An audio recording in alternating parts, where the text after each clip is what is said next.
कहिए या विजयादशमी, ये बुराई पर अच्छाई की जीत का सबसे बड़ा प्रतीक है। इसी दिन भगवान राम ने रावण पर विजय हासिल की थी और माता सीता को लंका से मुक्त करके लाए थे। कहते हैं कि बुराई चाहे कितनी भी बड़ी क्यों ना हो, अच्छाई के सामने ज्यादा दिनों तक टिक नहीं सकती। इसे ऐसे भी समझा जा सकता है कि चुनौती चाहे कितनी भी बड़ी क्यों ना हो, वो हौसले के आगे बिखर ही जाती है। पिछले दिनों कॉर्पोरेट दुनिया में भी कुछ ऐसा होता दिखा। कंपनियां कभी कर्ज में फंस जाती हैं तो कभी गलत फैसले के मकड़ जाल में उलझ जाती हैं। आज हम कुछ वैसी कंपनियों के बारे में बताएंगे जिन्होंने अपनी कमियां दूर करने के लिए बहुत हिम्मत से काम किया। अच्छी बात यह है कि इनका तीर भी निशाने पर लगा।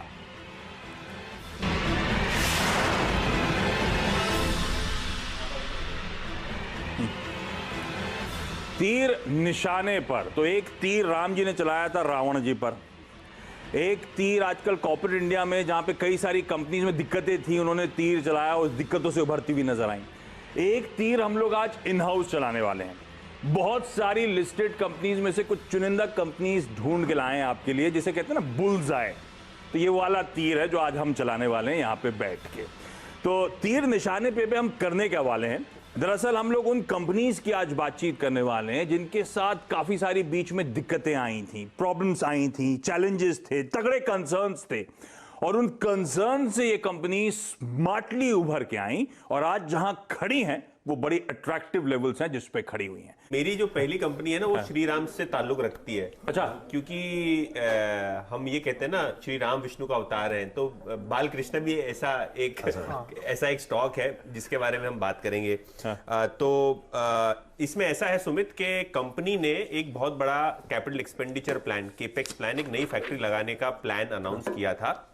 लेकिन जिस तरीके से अमेरिकन मार्केट्स में बड़े टायर्स की डिमांड गिर गई, क्योंकि ये है ना एक बहुत ही बड़े किस्म के टायर्स बनाते हैं जो मूविंग जो ट्रक्स होती हैं और जो स्पेशलाइज क्रेन्स होती हैं ना, उनके ये off tyre roads, off road vehicles के लिए ये टायर्स बनाते हैं।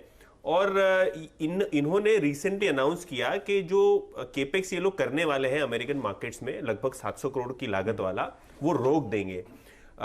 इन्वेस्टर कंसर्न्स काफी सारे थे क्योंकि केपेक्स का प्लान बहुत बड़ा था और डिमांड एकदम से ठप हो गई थी। ये ओवरऑल जो डेट रिडक्शन प्लान है, केपेक्स इन्होंने कैंसिल कर दिया है।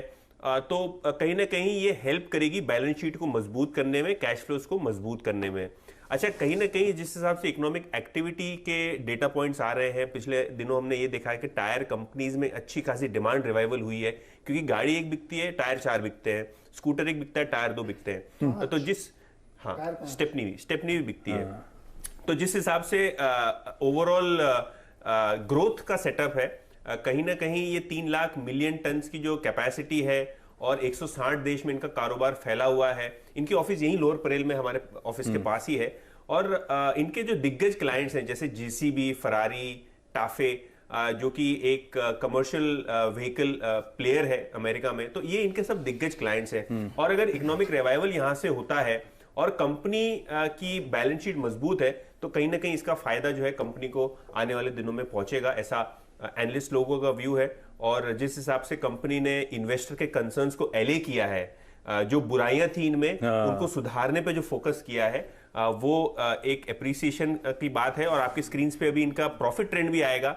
जिस हिसाब से लगभग 700 करोड़ रुपए कमाने वाली कंपनी FY 20 पे 1000 करोड़ तक पहुंच गई है, तो आने वाले दिनों में यहाँ जो इनकी जो आय है, इनको कहीं ना कहीं एक बढ़त फिलिप जरूर मिलता हुआ दिखाई दे रहा है। तो इनके साथ दिक्कत जो है कि लंका खुद ही पहुंच गया रावण के पास है ना, फिर भाग के आ गए, तो समय पे सुधर गए। वो केपेक्स यूएस के अनाउंस करा तब बड़े कंसर्न्स थे, बहुत तगड़ी पिटाई। और बिल्कुल सही कह रहे हो, जब से वो केपेक्स विड्रॉ करने की खबर आई थी तब से वापस स्ट्रीट का भरोसा बढ़ना शुरू हुआ और ये स्टॉक अभी भी बहुत अट्रैक्टिव, जैसे कि यतिन आपको बता रहे हैं। सुमित, अगला स्टॉक कौन सा बालकृष्ण के बाद? देखिए, इतना तो मेरे पास वैसा कोई स्टॉक नहीं था, लेकिन हाँ, एसएल प्रोपेक्ट मैंने आज चुना है। मतलब ऐसा कोई स्टॉक नहीं था, वो बालकृष्ण तक पहुंच गए, युगो में पहुंच रहे थे। अपना लॉजिक वैसे ही है कि कोई दिक्कतों से उभरी नहीं, कंपनी तो दिक्कत से बहुत उभर गई है। रादर जिस तरह का फेरबदल हुआ है मैनेजमेंट में, उसके बाद से तो मतलब ट्रांसफॉर्मेशन ही हो गया इस कंपनी में। आप ऐसे समझिए 134-35 रुपए पे इसकी डील हुई थी और वहां से शेयर आज 300 रुपए की रेंज में पहुंच गया है। ईपीएल देख के कंफ्यूज ना हो, इसका पहले नाम एसएल प्रोपेक लिमिटेड था, तो अब वहां से वो नाम में फिर बदल, मैनेजमेंट फिरंगी हुआ तो नाम भी थोड़ा फिरंगी टाइप हो गया। तो ईपीएल लिमिटेड अब इसका नाम है, पहले एसएल प्रोपेक के नाम से कामकाज करती थी और मैनेजमेंट का बदलाव पिछले साल जून में कहीं हुआ था, जिसके बाद से इस कंपनी में ट्रांसफॉर्मेशन होता हुआ दिखाई पड़ा।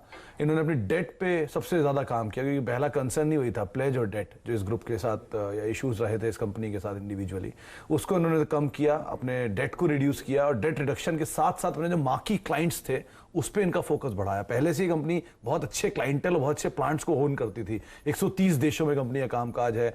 मतलब आप ऐसा समझ लीजिए, जो बड़ी दिग्गज एफएमसीजी याद आएगी, कोलगेट या फिर प्रॉक्टर, एचयूएल, इवन पतंजलि, ऐसी कोई भी कंपनी आप सुन लीजिए, उसके ये पैकेजिंग के बिजनेस में, ओरल में भी और नॉन ओरल एफएमसीजी में भी इनका करीब 40-50% के आसपास का रेवेन्यू आता है। तो एक स्ट्रॉन्ग रेवेन्यू ड्राइवर हैं, बहुत अच्छे अच्छे इनके पास क्लाइंट हैं और उस क्लाइंट का, उस प्लांट का फायदा अब नए मैनेजमेंट ने बहुत सक्षम तरीके से इस्तेमाल किया है और उसी के आधार पर अब ये कंपनी की री रेटिंग होते दिखाई पड़ रही है। रिसेंटली इनफैक्ट जो इनके नए प्रमोटर हैं उन्होंने कुछ स्टेक कम भी किया, लेकिन वो स्टेक बेचा उन्होंने कुछ म्यूचुअल फंड्स को इंस्टेड ऑफ नई कोई कंपनी के। तो ये फेरबदल और उसके बाद स्टॉक का मूव आपके सामने, और अभी भी ब्रोकर्स मानते हैं कि यहाँ पे एक स्ट्रॉन्ग री रेटिंग इस स्टॉक की होते हुए दिखाई पड़ सकती है। ईपीएल तो एसएल प्रोपैक लिमिटेड अर्स्टवाइल, तो प्रमोटर्स बदले, मूड माहौल सब बदल गया स्टॉक को लेकर और अब ब्यूटीफुली पोजीशनड ये कंपनी है। वैसे पहले भी बहुत अच्छा काम करती थी, प्रमोटर्स बनने से भरोसा शायद बढ़ गया स्ट्रीट का। प्रदीप, अगला स्टॉक एसएल प्रोपैक के बाद? तो मेरा स्टॉक ऐसा है, उसमें कहते हैं ना कि जहां राम वहीं अयोध्या। अच्छा, तो इस कंपनी को राम मिल गए। इस कंपनी का नाम है श्री दिग्विजय सीमेंट और इसको मिल गए अनिल सिंघवी जी, जो पहले अंबुजा सीमेंट चलाते थे एक जमाने में। तो देखिए, इस कंपनी के इतिहास तो बहुत लंबा है, लेकिन ये टर्न अराउंड आया है पिछले 3 सालों में। 2017 के बाद से अगर आप देखें, लॉस मेकिंग कंपनी थी, 50 करोड़ सालाना का प्रॉफिट देने लगी 2 साल में। कई सालों के बाद पहली बार इसने डिविडेंड दे दिया। तो अभी भी छोटी कंपनी है, स्मॉल कैप है, लेकिन आप ये मान के चलेंगे और मेरा ये पक्के तौर पे मानना है कि छोटी कंपनी, अगर आप स्मॉल कैप मिड कैप में पैसे लगाते हैं तो हमेशा प्रमोटर या फिर सीईओ को देख के लगाना चाहिए। और ये एग्जांपल मैं पिछले 17-18 साल से दे रहा हूं। मैंने सेंचुरियन बैंक ऑफ पंजाब पे एक बार रिकमेंडेशन दी थी, वो 6 रुपए वाला स्टॉक 48 रुपए हुआ था, क्योंकि वहां पे प्रमोटर जो थे वो राणा तलवार साहब आए थे। मंदिर नहीं, भगवान देखिए। हाँ, भगवान देखिए, ये बहुत सही बात है। छोटा सा ही मंदिर हो, लेकिन भगवान की आस्था है तो एक दिन वहां पे तीर्थ स्थान बन जाता है। ये प्रदीप ने बहुत इंटरेस्टिंग बात बोली कि 8 रुपए वाला 48 रुपए के आसपास मल्टी बैगर हो गया। तो मुझे वो याद आ रही है, जब मैं छोटा था तब महाभारत देखता था ना, तो एक बाण छोड़ते थे तो 10-20 हो जाते थे। वो मल्टी बैगर हो गया ये, मतलब एक सिंगल बाण जो है वो 10 बन गया। हमारे ग्राफिक में एक ही छूट रहा है यार। मैं सोचा कि कुछ ज्यादा छूटेंगे। ये वो फाइनल वाला था ना जिससे मारा था। वो जो ग्राफिक्स का काम है वो अभी पीछे से हमारे जो डायरेक्टर साहब है वो करेंगे, तो आपको कई बार दिखेंगे। तो ये भी मल्टी बार होने वाला है। बिल्कुल होगा, इसकी पूरी आप उम्मीद लेकर चल सकते हैं। जिस तरह का टर्न अराउंड देखने को मिल रहा है, और सेक्टर तो देखिए मजबूत है ही, और आपको इस समय ये कह सकते हैं कि सेक्टर के बिल्कुल लो लेवल पर एंट्री का मौका मिल रहा है। तो सीमेंट पे आप कहीं भी हाथ लगाइए, वो भागने की तैयारी में है। और यहाँ से, जैसे अभी आपने मॉर्गन की रिपोर्ट पढ़ी हो, तो वो कह रहे हैं कि साइकिल के लोएस्ट मल्टीपल पे ये स्टॉक चल रहे हैं सारे दिग्गज भी, और मिड कैप स्मॉल कैप तो खैर और भी बड़े डिस्काउंट पे है। ये स्टॉक अगर मैं आपको बताऊं तो इंडस्ट्री के पी से आधे मल्टीपल पे इस वक्त आपको मिल रहा है। दूसरे पैमाने पे भी अगर आप देखेंगे तो आपको वैसा ही वैल्यूएशन अट्रैक्टिव दिखेगा, इसलिए इस स्टॉक पे मेरी नजर है। बिल्कुल सही। तो श्री दिग्विजय सीमेंट, जहां पे मैनेजमेंट बदलाव, टर्न अराउंड स्टोरी और वैल्यूएशंस बहुत अट्रैक्टिव, इस स्टॉक को रडार पर रखिए। जैसे जतिन कह रहे हैं, एक बाण आप चलाएंगे तो मल्टीपल बाण बनते हुए नजर आएंगे। मल्टी बैगर हो सकता है ये स्टॉक। ऐसे बोल सकते हैं ना, छोटा बाण बड़ा धमाका। आज जतिन मूड में है। छोटा पैकेट है। अगला स्टॉक नीरज जी कौन सा है? देखो, मेरा स्टॉक जो है बहुत दयालु किस्म का है। दयालु स्टॉक है? हाँ, वो मतलब जनता की सेवा विश्वास करता है। हाँ। सिर्फ अपने अंदर की बुराइयों को नहीं दूर करता, आपकी भी दूर कर सकता है वो। हाँ। तो उसका नाम है फाइजर। अच्छा, दवा वाली कंपनी। वो पूरी दुनिया को कोरोना मारने के लिए तैयार हो गया। और देखिए, खबर भी आ गई है कि मिड नवंबर में, अभी मैं उनके चेयरमैन का एक लेटर पढ़ रहा था, उनकी वेबसाइट पे पढ़ा हुआ है कि वो 3rd वीक नवंबर में इमरजेंसी कोविड की के वैक्सीन का अप्रूवल अप्लाई कर देंगे। तो इन्होंने इससे पहले भी बहुत सारी जो मानवता की सेवा वाली दवाइयां बनाई हैं और लगातार ही बनाते रहते हैं। मैंने कुछ नहीं कहा, ये उड़ता तीर आप ही ले रहे हो। मैंने सिर्फ बात कही है अपनी। तो वो शायद सबसे पॉपुलर पिल है जिसकी आप बात कर रहे हैं। हो सकता है, मैं नाम नहीं ले सकता, लेकिन बहुत जबरदस्त कंपनी है ये, और इसलिए चुना है इसको कि देखिए ये कोविड की वैक्सीन जिसकी पहले आ गई उसकी किस्मत बदल जाएगी, भगवान ने उसके ऊपर ना छू लेंगे उसको तो सोने का हो जाएगा। तो फाइजर इसमें लीड कर रहा है, और ट्रम्प साहब ने भी देखिए नाम लेके बताया कि जॉनसन जॉनसन और ये फाइजर वगैरह ये सारे जो है कंपनियां इस पे लगी हुई हैं और बहुत जल्दी इनका हो जाएगा। नंबर्स स्क्रीन पे आपके दिख रहे होंगे, बहुत ज़बरदस्त है। 39-40% की प्रॉफिट ग्रोथ है, 15% का CAGR स्टॉक प्राइस का है, और ROC ROE जो भी आप देखते हैं वो सब ज़बरदस्त है इसमें। और सबसे अच्छी बात ये कंपनी के ऊपर जीरो डेट है और 2200-2300 करोड़ रुपए कैश पड़ा हुआ है। तो अगर आगे एक्सपेंड करते हैं, कुछ और नई रिसर्च करते हैं तो फायदा है। अच्छी कंपनी इसलिए भी है कि इनकी जितनी भी दवाएं हैं वो रिसर्च बेस्ड है, और जो बीकासूल आप लोग खाते होंगे मुंह में छाले की वजह से लीडिंग पोजीशन है, 60-70% मार्केट शेयर है इनका। तो एक ही नहीं 10-5 दवाएं मैंने देखी इनकी वेबसाइट पे जिसपे ये 50-60% मार्केट शेयर लेके बैठे हैं ग्लोबली। तो बहुत अच्छी कंपनी है, फॉरेन की कंपनी है, इस पे लेके बैठी है, और कोविड वाला जो तीर चलेगा ना जब, तो इस कंपनी के बारे में हो जाएगी। और सबसे पहले शायद वो नवंबर के मिड में फाइलिंग की बात हो रही है, तो देखते हैं। रेस में सबसे आगे है, और जो रेस में सबसे आगे होगा वो तगड़ी कमाई करने वाला है। तो ठीक है, फाइजर वो स्टॉक जिसने दुख दर्द दुनिया का बहुत सालों से क्या कहता हरा था, और अभी फिर से हम सब की मदद के लिए कंपनी सामने खड़ी हुई है। इस स्टॉक पर आप रखिएगा। अच्छा, दिल्ली जाऊं उससे पहले एक और स्टॉक, इंडसइंड बैंक। अब ये वो स्टॉक है जो एक जमाने में 2000 के लेवल्स पे कामकाज करता था, और पिटते पिटते पिटते ये 200 रुपए 250 रुपए के लेवल्स पे आ गया, यानी कि ऑलमोस्ट 90% वैल्यू इरोजन हुआ इस स्टॉक में। और राम चले गए छोड़ के, हाँ, इसके राम चले गए। लोगों को डर ये था कि राम चले गए, रिप्लेसमेंट आएंगे नहीं आएंगे। ठीक है, उस प्रदीप से कह रहे, रमेश सोपती साहब थे, रिटायर हो गए, उस बीच एसेट क्वालिटी डिटोरिएट हो रही थी, क्योंकि इस तरह से स्टॉक पिट रहा था, लोग टटोल रहे थे रीजंस। तो टेलीकॉम का एक्सपोजर है भाई, इसीलिए दिक्कतें हैं, इस तरह की खबरें चल रही थी। और कोइंसिडेंटली ये वो समय था जब इसका एक पीयर बैंक यस बैंक को लेकर तमाम बैलेंस शीट के कंसर्न्स हाईलाइट किए जा रहे थे, तमाम दिक्कतें सामने आ रही थी। आपको याद होगा राणा कपूर साहब रोज हेडलाइन बना रहे थे, तो उस बीच में इसके साथ और पिटाई जो थी वो घराती चली गई। तो इस कंपनी के साथ दिक्कतें हो गई थी क्रेडिबिलिटी को लेकर, तो वो रावण था, और इसने ब्यूटीफुली उस क्रेडिबिलिटी को वापस रीस्टैब्लिश करने की कोशिश करी। करा क्या इसने पिछले 2 क्वार्टर्स में तगड़ी फंड रेजिंग करी। तो पहले Q1 में उठाए 3300 करोड़ रुपए, उसके बाद इस Q2 में उठाए 2500 करोड़ रुपए। तो capital adequately sufficient capital buffer create कर लिया ताकि अपनी बैलेंस शीट को प्रोटेक्ट कर सकें, अपनी बैलेंस शीट को ग्रो कर सकें। इसके साथ साथ जब ये फंड रेजिंग हुई तो भरोसा बढ़ा, जब इसके जो राम हैं प्रमोटर जो है हिंदुजा ग्रुप, उन्होंने पैसा डाला अपनी, ताकि इक्विटी 15% पे बना रखें, स्टेक बनाए रखें। उसके साथ साथ कुछ मार्की इन्वेस्टर्स चेक इन करते हुए नजर आए, जिसमें यूएस का वो हेज फंड था मेरे ख्याल से रूट वन ऑलरेडी इन्वेस्टेड था, उसने और पैसा डालने के लिए कमिटमेंट दिया। ICICI Pru, Tata investment, AIA, इस तरह के नाम आए तो स्ट्रीट का भरोसा बढ़ना शुरू हुआ। इस कंपनी ने बैलेंस शीट में भी प्रोविजनिंग वगैरह जो थी ना, बड़ी एडुकेट करी। कोविड के लिए 1200 करोड़ रुपए को प्रोवाइड फॉर करा, जो सेफगार्ड करता है इस बैंक को अगर कोई कोविड रिलेटेड डिस्ट्रप्शन आता है तो। कोर परफॉर्मेंस इस बैंक की इंप्रूव होती चली गई, और इस दौरान वैसे ऐसा नहीं था, हेल्दी रही कोर परफॉर्मेंस। और हमने देखा टेलीकॉम एज अ सेक्टर को लेकर जो सबके जहन में कंसर्न्स थे, कुछ हद तक या काफी हद तक अबेट होते हुए नजर आए।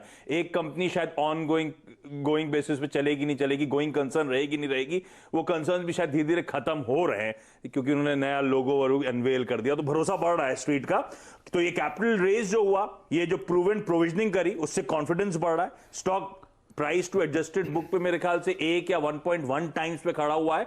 और ट्रिगर के तौर पे ध्यान रखें, हम लोग सब व्हीकल फाइनेंसिंग की बात करते हैं, और व्हीकल फाइनेंसिंग अगर वाकई तूल पकड़नी है तो ये वो कंपनी है, ये वो बैंक है जिसको सबसे ज्यादा फायदा होना है, क्योंकि रिटेल में व्हीकल फाइनेंसिंग में सबसे तगड़ा एक्सपोजर इंडसइंड बैंक का, सबसे तगड़ी पकड़ इस बैंक की है।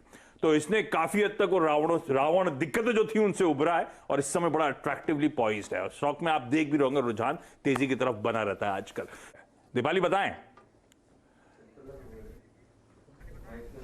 आशीष, मेरे पास DLF है, और अगर आप पिछले 3 से 4 साल पहले की स्थिति देखेंगे तो रियल एस्टेट के लिए अपने कंसर्न्स तो थे ही, लेकिन DLF के लिए इसका जो हाई डेट था वो बहुत बड़ा इशू था। और धीरे धीरे कंपनी ने अपनी इस दिक्कत को दूर किया है। आप देखिए FY17 में 29,000 करोड़ से ज्यादा का डेट कंपनी पर था, जिसको FY18 में रिड्यूस करके 17,000 करोड़ के आसपास किया, और अब FY20 में 8,000 करोड़ का डेट सिर्फ कंपनी पर रह गया है। यानी लगातार कंपनी अपने डेट को रिड्यूस कर रही है, और 3 साल में जो कर्ज है उसमें 1/3 कमी ऑलरेडी आ चुकी है। हमने इनफैक्ट इस डेट रिडक्शन का इम्पैक्ट कंपनी की फाइनेंशियल सिचुएशन पर भी देखा है, क्योंकि कर्ज घटाने की वजह से जो कंपनी की ओवरऑल इनकम है या फिर जो मार्जिन है उसमें इंप्रूवमेंट आया है, और आगे भी कंपनी जो रिमेनिंग डेट है उसको रिड्यूस करने के लिए काफी स्टेप्स ले रही है। काफी फोकस कंपनी का है, और इसमें तो कोई शक है ही नहीं कि रियल एस्टेट कारोबार से जुड़ी हुई एक दिग्गज कंपनी DLF है। लगभग 24 शहर ऐसे हैं जहां पर कंपनी की प्रेजेंस है।